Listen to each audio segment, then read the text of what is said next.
আজকে আমি আপনাদের সাথে আমার চকলেট কেকের সুন্দর একটা রেসিপি শেয়ার করব, যেটা আমি কোনো হ্যান্ড মিক্সার ছাড়াই হ্যান্ড ব্লেন্ডার না করে আমি কেকটা তৈরি করেছি।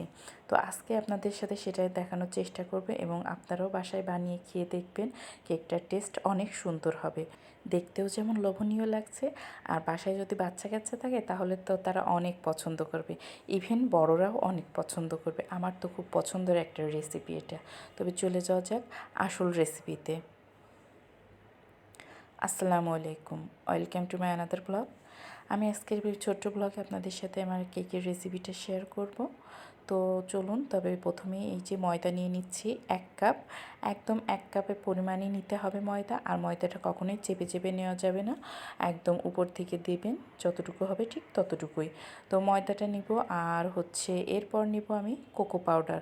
আর এই চকলেট কেকে বানাতে গেলে সব থেকে মূল যেটা উপকরণ সেটা হচ্ছে কোকো পাউডার। কোকো পাউডার নিব 2 টেবিল চামচ পরিমাণ, একদম মেপে মেপে। আর তারপরে নিব কফি পাউডার। কফি গুঁড়াটা দিব আমি ঠিক চা চামচের 1 চামচ। কফি পাউডারটা দিলে কেকটার ফ্লেভারটা ভালো আসে। এরপর নেব বেকিং পাউডার। বেকিং পাউডারটা নেব চা চামচের 1/2 চামচ। আর এরপর নিব আমি বেকিং সোডা, না সরি, এটা গিয়ে কর্নফ্লাওয়ার। কর্নফ্লাওয়ার দিলে কেকটা অনেক নরম হয়, অনেক সফট হয়। ভ্যানিলা কেকের ক্ষেত্রেও কর্নফ্লাওয়ার দেওয়া যায়। তো এরপর এটা সুন্দরভাবে মিক্সড করে নিব। মিক্সড করে নেওয়ার পর আমি এটাকে একদম হাতে নেড়ে চামচ দিয়ে সুন্দরভাবে সবটাই মিশিয়ে নিব, না হলে এটা একটু দলা দলা থেকে যায়, সেটা পরবর্তীতে সমস্যা হয়। তো এরপর আমি 2টা ডিম নিয়ে নিয়েছি, নিয়ে হ্যান্ড মিক্সারের সাহায্যে সুন্দরভাবে মিক্স করে নিচ্ছি।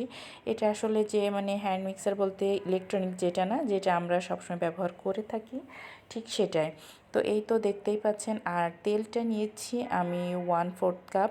একদম 1/4 কাপ নিলেও হবে, ওর থেকে কম নিলেও হবে। আপনার এই চকলেট কেকের যে এসেন্স, সেটা নিচ্ছি 1 চা চামচ পরিমাণ। এটা অল্প একটু নিলেও হয়, আবার 1 চা চামচ পরিমাণ নিলেও হয়।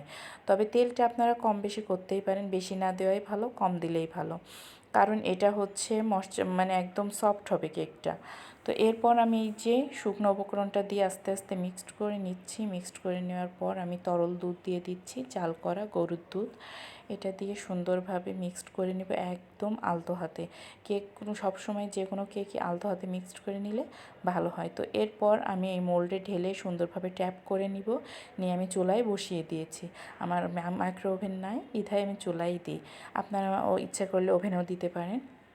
তো এই তো কেকটা হওয়ার পর, কেকটা হতে সময় লেগেছে টোটাল 50 মিনিট। তো এটা অল্প জালে 50 মিনিট দিলেই এনাফ। তো এরপর আমি সুন্দরভাবে এটাকে মোল্ড থেকে নিয়ে নিলাম আর প্লেটে রাখলাম। দেখুন এত সুন্দর দেখা যাচ্ছে কেকটা, তো এত সফট হয়েছে, আপনারা কাটাটা দেখেই বুঝতে পারছেন, আর ভিতরটাও দেখতে কত লোভনীয় হয়েছে। তো এরপর আমি চকলেট গানাশও তৈরি করেছিলাম, সেটা আর আপনাদের সাথে শেয়ার করলাম না। আপনারা দেখতে চাইলে অবশ্যই কমেন্ট করে জানাবেন, আমি চকলেট গানাশটা রেডি করে আপনাদের কোনো একটা ব্লগে দেখিয়ে দিব। তো এরপর আমি দিয়ে দিলাম চিনির সিরাম, যেটাকে পানি আর চিনি দিয়ে গুলিয়ে আমি দিয়ে দিচ্ছি। এটা আমি টিফিন বাটিতেই নিয়ে নিয়েছি, যাতে আমি ফ্রিজে রেখে যখন তখন নিতে পারি, খেতে পারি। তো এরপর আমি চকলেট গানাশটা উপর থেকে সুন্দরভাবে দিয়ে দেব, এবং আস্তে আস্তে ভিতরেও চলে যাবে। এটা সেট করার জন্য আমি একটু ফ্রিজে রাখবো। ফ্রিজে রাখার পর দেখুন ফ্রিজ থেকে বের করেছি, আর কতটা সুন্দর লাগছে। আর এটা সার্ভ করার সময় তো সাবাসার আমার পিছনই ছাড়েনি, তারা সবসময় আমার কাছেই বসেছিল। তো যাই হোক, আজকের এই রেসিপিটি কেমন লাগলো জানাবেন, আর অবশ্যই একটা শেয়ার দিয়ে রাখবেন। আসসালামু আলাইকুম।